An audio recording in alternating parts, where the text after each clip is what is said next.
Good afternoon এইস কিচেনের বন্ধুরা, এখন আমি বানাবো সুজির ধোসা। এটা খুব অল্প সময়ে সহজে বাড়িতে বানানো যায়। তাহলে চলুন দেখে নেওয়া যাক সুজির ধোসা। সুজির ধোসা বানানোর জন্য এখানে 1 কাপ পরিমাণ ব্লেন্ডার জারের মধ্যে সুজি নিয়েছি। এটা একদম মিহি করে ব্লেন্ড করে নেব।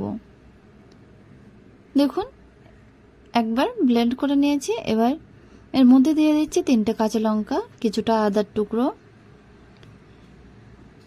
আর সাথে দিয়ে দেব হাফ কাপ টক দই, হাফ চামচ চিনি এবং 1 কাপ পরিমাণে জল দিয়ে এটা বেশ ভালো মতো পেস্ট করে নেব। দেখুন 1 কাপ জল দিয়ে ভালো মতো পেস্ট করে নিচ্ছি। পেস্ট করা হয়ে গেছে। এবার একটা পাত্রের মধ্যে ঢেলে রাখবো। ধোসার ব্যাটারটা যেহেতু একটু ঘন হয়ে গেছে, এই জন্য আমি এখানে একটু জল মিশিয়ে পাতলা করে নিচ্ছি। তারপরে আধা ঘন্টা রেস্টে রেখে দেব।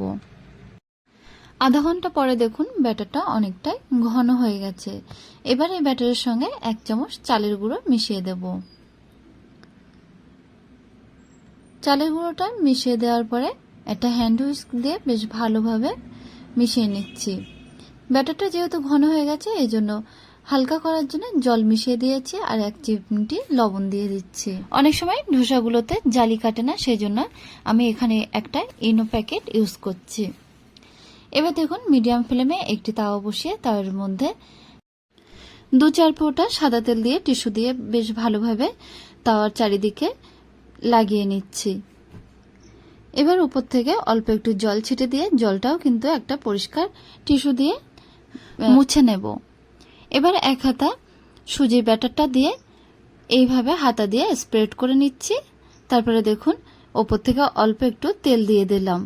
এতে করে ধোসাটা আরো বেশি ক্রিপসি হয়। দেখুন ধোসাটা খুব সহজেই উঠে গেছে।